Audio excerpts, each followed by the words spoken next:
Hey guys, today I'm going to be sharing with you my to be read pile for June and July 2025.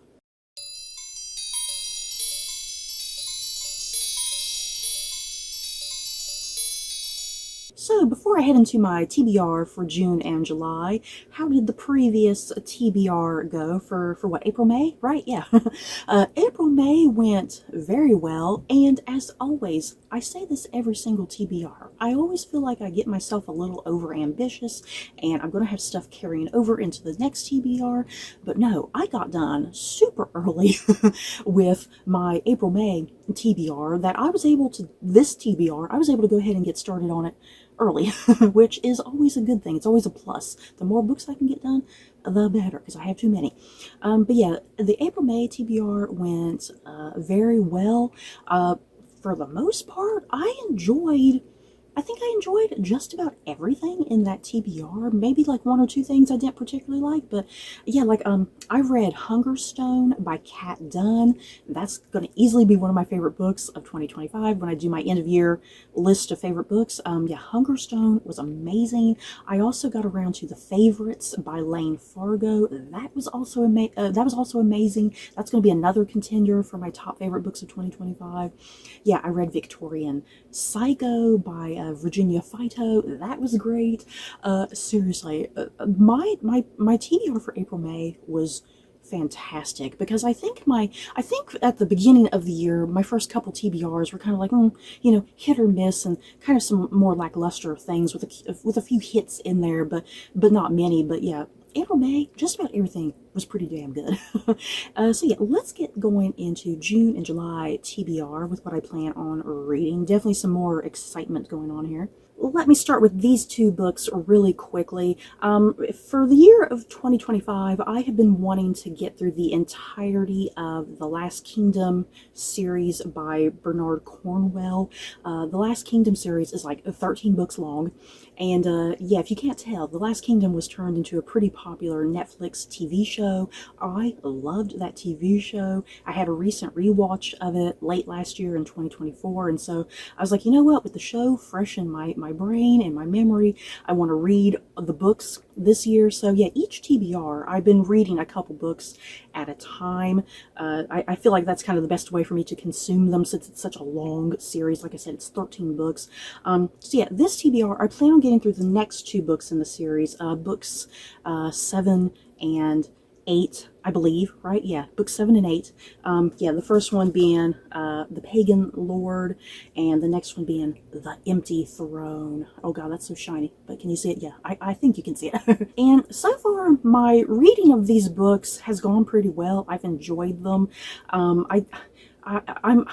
Unfortunately, I do prefer the TV show. This is kind of one of those cases, for me personally, that I feel like the TV adaptation is far superior than the books. That might not be a popular opinion, but that's just my personal opinion. Yeah, because these books, Bernard Cornwell's writing, it is really impressive, and I like it. It's so meticulously researched with the historical accuracy and whatnot, but they're a little dull and boring and slow for me on occasion, and there's so many battle sequences. I'm a very visual person. I prefer to watch a battle play out in a movie or in a television series. You know, when a battle is playing out in a book, I have a hard time kind of comprehending what exactly is happening, and it can kind of be really boring and overwhelming for me. So yeah, these books are full of nothing but battle sequences, and that's what's kind of messing me up with my enjoyment. It's like I like the stuff when it kind of revolves around the characters. But yeah, that's why I say I think this is an instance of a TV show being far superior. And that, once again, might be an unpopular opinion, but it's just my personal opinion. The next 3 books that I'm going to share with you guys are all books that were just lingering way up at the top of my to be read list on Goodreads, because on Goodreads I have a list of all my books that I've purchased, and they're all in order of how I purchased them. So obviously the oldest stuff is at the very, very top of the list. So yeah, these next 3 books are like some of the oldest books that I have lingering around on my TBR over on Goodreads.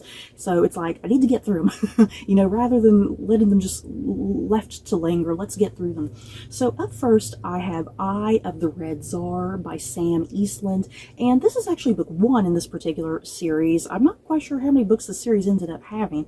Maybe 3 or so. And I only have this first book, and I'm probably just going to read this first book. Even if I love and enjoy this book, I'm probably only going to read this first book and probably not continue with the rest of the series, unfortunately. But yeah, this book, shortly after midnight on July 17th, 1918, the imprisoned family of Tsar Nicholas Romanov was awakened and led down to the basement of the Ipatov house. There they were summarily executed. Their bodies were hidden away. The location is secret of the Soviet state. A decade later, Pekala, once the most trusted secret agent of the Romanovs, is now prisoner 4745P, banished to a forest on the outskirts of humanity. But the state needs Pekala one last time. His mission: catch the assassins who slaughtered the Romanovs, locate the royal child rumored to be alive, and give Stalin the international coup he craves. Find the bodies, Pekala is told, and you will find your freedom. Oh, yeah, I love all things that deal with the last of the Romanov royal dynasty, you guys. Yeah, this book is going to be right up my alley, right up my cup of tea. Yeah, and it's really tiny too, so I should get through it pretty quick. And next up, I have This Dark Endeavor by Kenneth Opel, and this is part 1 of a duology, but I don't even have the second book, and I'm probably just going to read this first book and probably not even end up reading the second book, unfortunately. I want to say I got this book, I found it like at a local used bookstore, and it had something to do like a Frankenstein retelling. I was like, ooh. So yeah, let's see. I don't even remember what it's particularly about. Let's see. In this prequel to Mary Shelley's Gothic classic Frankenstein, 16-year-old Victor Frankenstein begins a dark journey that will change his life forever.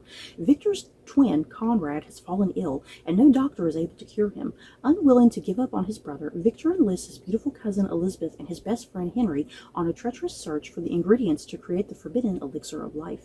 Impossible odds, dangerous alchemy, and a bitter love triangle threaten their quest at every turn. Victor knows he must not fail, but his success depends on how far he is willing to push the boundaries of nature, science, and love, and how much he is willing to sacrifice. Oh, yeah, I mean, this does sound good. It's a prequel to Frankenstein. I'm bound to probably like this, so we'll see how it goes. Hopefully it doesn't end too much on a cliffhanger.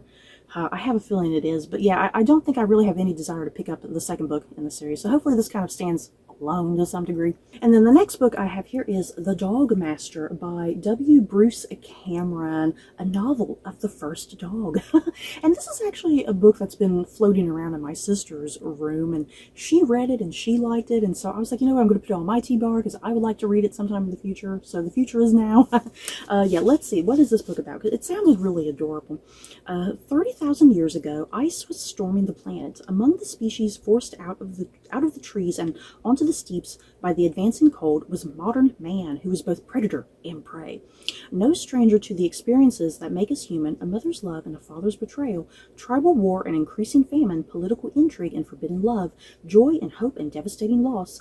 Our ancestors competed for scant resources in a brutal landscape. Mankind stood on the cold brink of extinction, but they had a unique advantage over other species: a new technology that domesticated wolves. Ooh. Only a set of extraordinary circumstances could have transferred one of these fierce creatures into a hunting companion, a bodyguard, a soldier, and a friend. So yeah, this is essentially like how we first domesticated dogs, I suppose. And it sounds super adorable, super cute. I can't wait. So after all of those books, pretty much, yeah, I'm looking down here at the books on my floor. Yeah, everything else that I'm going to be reading for the remainder of this TBR is all books that were published here in 2025. And yeah, first up is Blood on Her Tongue by Joanna Van Veen. And I just love the cover design of this book. There's like some sort of dog here. There's just something kind of eerie and creepy about it. The Netherlands, 1887. Lucy's twin sister Sarah is unwell. She refuses to eat, mumbles nonsensically, and is increasingly obsessed with a centuries-old corpse recently discovered on her husband's grand estate. The doctor has diagnosed her with temporary insanity caused by a fever of the brain. To protect her twin from a terrible fate in a lunatic asylum, Lucy must unravel the mystery surrounding her sister's condition. But it's clear her twin is hiding something. Then again, Lucy is harboring secrets of her own too. Then the worst happens. Sarah's behavior takes a turn for the strange. She becomes angry and hungry. Lucy soon comes to suspect that something is trying to possess her beloved sister, or is it madness? As Sarah changes before her very eyes, Lucy must reckon with the dark monster's truth or risk losing her forever. Yeah, I'm not sure if this has something to do with vampires. I'm not sure if I'm kind of reading too much into it, if it has to do with vampires or if there's just something else going on. I guess I shall see. Either way, it just sounds so wonderfully creepy. Next up, Bitter Passage by Colin Mills. I am definitely super excited about this one, you guys. In May 1845, Sir John Franklin, commander of HMS Erebus and HMS Terror, departed England to seek a navigable route across the top of the Americas. He and his 128 men never returned. 4 years later, Royal Navy Lieutenant Frederick Robinson and Assistant Surgeon Edward Adams are determined to find the men missing in the Arctic. While they are united in purpose, they are divided in ambition. The pious and idealistic Adams strives to save his boyhood hero. Robinson hungers for promotion through the Admiralty ranks. Whether in a relationship as volatile as the icy barren land upon which they trek, Robinson and Adams lead a team of seamen in search of the lost expedition. What awaits them is a struggle against not only the elements, but each other, as loneliness, starvation, and maddening isolation prove more chilling than the deadliest Arctic blast. Oh, hell yes. I love the mystery of the Franklin expedition. Seriously, go get it on Wikipedia and look up all that good stuff about the Franklin expedition. It is so just wonderfully creepy and weird and strange and bizarre. And yeah, there was a great TV show made a couple years ago called The Terror. I loved that show, and yeah, it's based off of like a book, and I can't wait to get to that book at some point in the future. So yeah, this sounds great, like kind of the aftermath of the Franklin expedition, and yeah, some people going out there trying to figure out, where did everybody go, where they all disappear. Next up, I have something here from Lauren Willig. I adore Lauren Willig, you guys. She's one of my favorite, just really random miscellaneous authors. This is The Girl from Greenwich Street, a novel of Hamilton, Burr, and America's first murder trial. Oh my god, yeah. At the start of a new century, a heinous murder transfixes Manhattan, forcing bitter rivals Alexander Hamilton and Aaron Burr to work together to save a man from the gallows. Just before Christmas 1799, Elma Sands slips out of her Quaker cousin's boarding house and doesn't come home. Has she eloped? Run away? No one knows, until her body appears in the Manhattan well. Oh. Her family insists they know who killed her. Handbills circulate around the city accusing a carpenter named Levi Weeks of seducing and murdering Elma. But privately, quietly, Levi's wealthy brother calls in a special favor. Aaron Burr's legal practice can't finance both his expensive taste and his ambition to win the 1800 New York election. To defend Levi Weeks is a double win, a hefty fee plus a chance to grab headlines. Alexander Hamilton has his own political aspirations. He isn't going to let Burr monopolize the public's attention. If Burr is defending Levi Weeks, then Hamilton will too. As the trial and the election draw near, Burr and Hamilton race against time to save a man's life and destroy each other. Yes. Oh my god, seriously, I'm just here for this book. Yeah, guys, I love the Hamilton musical.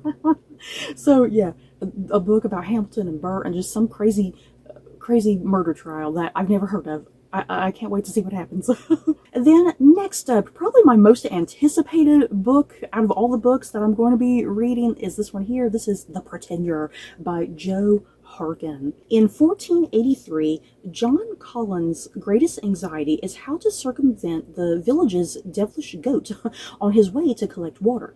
But the arrival of a well-dressed stranger upends his life forever. John discovers he is not the son of a farmer, but Edward, Earl of Warwick, the son of the long-deceased Duke of Clarence, and has been hidden in the countryside after a brotherly rift over the crown. But now the time has come for him to take his place as rightful heir to the throne and overthrow Henry VII, the first Tudor king. Abruptly removed from his humble origins, John is put into play by his masters, learning Latin in Oxford, aristocratic manners in Burgundy, and courtly machinations in Ireland. There he encounters Joan, the delightfully strong-willed and manipulative daughter of his Irish patrons, a girl imbued with both extraordinary political savvy and occasional murderous tendencies. Joan has two paths available to her: marry or become a nun. Lambert's choices are similarly stark. He will either become king or die in battle. Together, they form an alliance that will change the fate of the English monarchy. So yeah, seriously, during the War of the Roses, things got crazy. If you know your history in regards to the War of the Roses, you have the death of, who was it, Edward IV, right? You have the death of Edward IV just all of a sudden, which sparks just craziness in England at the time. Yeah, his son is supposed to become king, but instead Richard III usurps the throne. Richard was Edward's brother. So yeah, Richard III usurps the throne. He puts his two nephews, the princes, in the tower. He puts them in a tower. They wind up dead. What happens? So then eventually you get the Tudors coming in. The Tudors usurp the throne from Richard III. That's how we get the Tudor dynasty, obviously. And yeah, during the reign of King Henry VII, who is the father of King Henry VIII, during the reign of King Henry VII, there are a lot of pretenders to the throne. There's a lot of people claiming to be the princes in the tower, or yeah, like because like this guy is saying that he's supposed to be Edward, Earl of Warwick, who is the son of one of King Edward IV, one of his other brothers. Does that make sense? I feel, seriously, me just talking, I'm just sitting here talking out loud to myself, and y'all are probably thinking I need a family tree. But yeah, there were a lot of pretenders to the throne during this time at the start of the Tudor reign, and so yeah, this book is kind of exploring that, and I guess some of the what-if possibilities that could have happened. Yeah, I definitely cannot wait to get to this. It is a beast of a book. It's like over 500 pages, but I cannot wait to get to it. And then I will have time for one more additional book, so I'm going to pull out my TBR jar here, you guys. And unlike all of my previous TBRs, when I do my jar here, I have neglected to, you know, shuffle all of the books in here. So I remembered for once, you guys, to shuffle this jar. It has been nicely, freshly shuffled, so that way I don't have to like dig too far in there and, you know, accidentally, you know, drop all this and it goes spilling everywhere. So yeah, let's just kind of go somewhere more closer to the top here instead of like the middle like I usually do. Okay, let's see, what do we have? This is always the exciting part, is like, you know, the reveal, opening it up. Oh, yeah. Okay, where did I put this book? I gotta find this book, you guys. Okay, that took me unnecessarily long to find this book. But yeah, what I pulled out from the TBR jar is this one right here, The Lost Passenger by Frances Quinn. Marrying above your social class can come with unexpected consequences, as Eleanor Combs discovers when she is swept into a fairy tale marriage with the son of English aristocrats. But she realizes too late that it was her father's hard-earned wealth rather than her own pretty face that attracted her new husband.